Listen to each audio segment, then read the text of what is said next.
वालेकुम। आज का जो हमारा टॉपिक है वो बहुत इंपॉर्टेंट टॉपिक है, जो है जी प्रोटीन कपल रिसेप्टर।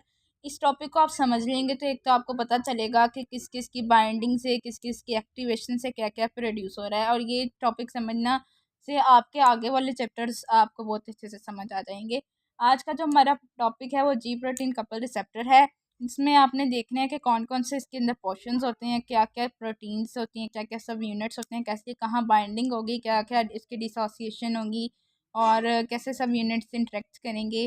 फिर कौन कौन से कॉमन फैक्टर हैं, क्या क्या एक्टिवेट करवाएंगे, और फॉस्फोलाइपेज सी क्या एक्टिवेट करती है, कौन कौन से मैसेंजर को प्रोड्यूस करवाती है, और उन मैसेंजर का क्या फंक्शन है। अच्छा जी, जो आगे हम देखने लगे हैं वो है हमारे पास एक्स्ट्रा सेलुलर पोर्शन। अगर हम एक्स्ट्रा सेलुलर पोर्शन देखें तो उसके अंदर क्या होती है, लिगेंड बाइंडिंग साइट वो कंटेन करता है। लिगेंड बाइंडिंग साइट कौन सी साइट होती है, ऐसी साइट जहाँ पे हमारे पास रिसेप्टर आके अटैच होता है। और इंटरसेलुलर पोर्शन क्या होता है, वो हमेशा इंटरेक्ट करता है जी प्रोटीन के साथ, क्योंकि हमारे पास जी प्रोटीन हमेशा 3 टाइप की होगी, GS, GI और GQ। और जितनी भी हमारे पास जितनी भी जी टाइप्स की जी प्रोटीन्स हैं वो हमेशा सेम सब यूनिट से बनी होती हैं। वो कौन से होते हैं, अल्फ़ा, बीटा और गैमा। जो हम अब यहाँ से जो हमारा अल्फ़ा सब यूनिट, यहाँ से आप याद रखें कि यहाँ से हमारी बाइंडिंग स्टार्ट होने लगी। अल्फ़ा सब यूनिट हमारे साथ किसके साथ बाइंड करता है, GTP के साथ, ठीक है, गवानीन ट्राइफॉस्फेट। और बीटा एंड गामा सब यूनिट किसके साथ, जी प्रोटीन के साथ अट्रैक्ट करता है इन द सेल मेम्ब्रेन।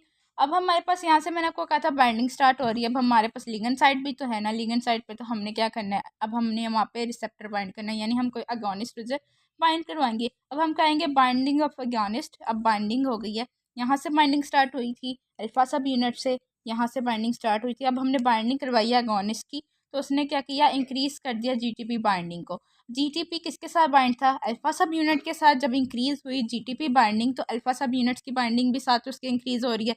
तो इसने क्या बना दिया, अल्फा जीटीपी कॉम्प्लेक्स बना दिया। अल्फा जीटीपी कॉम्प्लेक्स बन गया। जैसे ही अल्फा जीटीपी कॉम्प्लेक्स बना तो उसकी डिसोसिएशन होने लगी।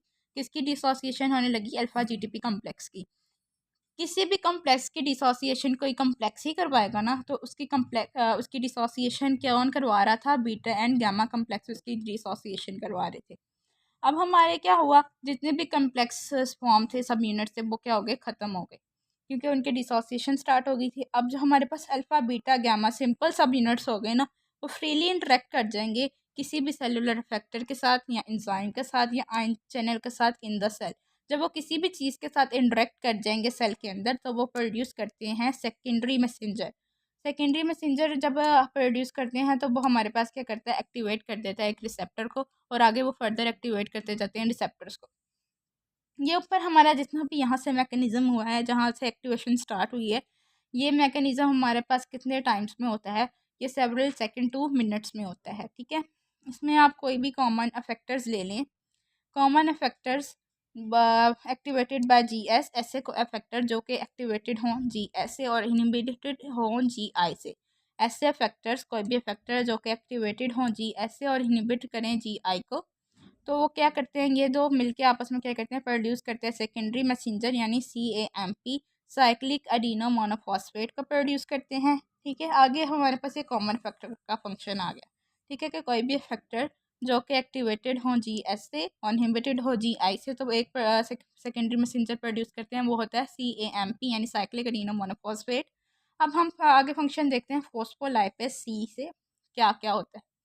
फॉस्फोलाइपेज C अगर एक्टिवेटेड करती है, जब एक्टिवेटेड करती है GQ प्रोटीन को, तो हमारे पास दो सेकेंडरी मैसेंजर प्रोड्यूस होते हैं। जब भी फॉस्फोलाइपेज C GQ को एक्टिवेट करती है तो दो सेकेंडरी मैसेंजर प्रोड्यूस होते हैं।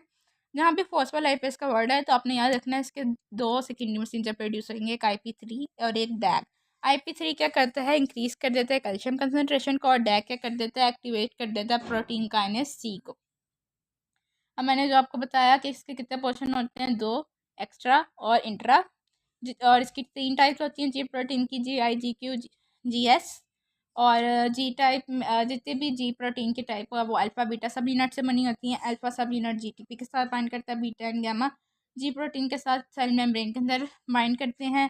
फिर हमारे पास यहाँ पे बाइंडिंग हुई थी, वहाँ पे हम गॉनिस की बाइंडिंग करवाते हैं। वहाँ पे GPTP की बाइंडिंग जब इंक्रीज़ करती है तो साथ अल्फ़ा सब यूनिट की बाइंडिंग इंक्रीज़ करती है, तो हमारे पास GTP कम्प्लेक्स बन जाता है। जैसे ही जीटीपी कम्प्लेक्स बनता है उसकी डिसोसिएशन हो जाती है। कौन डिसोसिएशन करवाता है? Beta and gamma complex.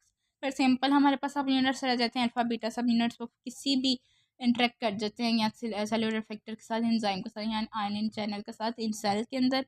तो जब वो इंटरेक्ट करते हैं तो हमारे पास एक सेकेंडरी मैसेंजर प्रोड्यूस करता है जो कि हमारे पास फर्दर फैक्टर्स को क्या करता है? एक्टिवेट करता है। अगर हम कॉमन फैक्टर की बात करें, कोई भी कॉमन फैक्टर की अगर हम बात करें तो वो कैसे होगा प्रोड्यूस? अगर कॉमन फैक्टर एक्टिवेट करें जी एस को और इनहिबिटेड करें जी आई को, तो वो एक सेकेंडरी मैसेंजर को प्रोड्यूस करेंगे, वो होगा साइक्लिक एडिनो मोनोफॉस्फेट। अगर हम फॉस्फोलाइपेज सी की बात करें तो अगर वो एक्टिवेट करिए जी क्यू को तो 2 सेकेंडरी मैसेंजर प्रोड्यूस होंगे IP3 और डैक, जो एक इंक्रीज करेगा कैल्शियम कंसनट्रेशन को और एक करेगा प्रोटीन काइनेस सी को। Thank you.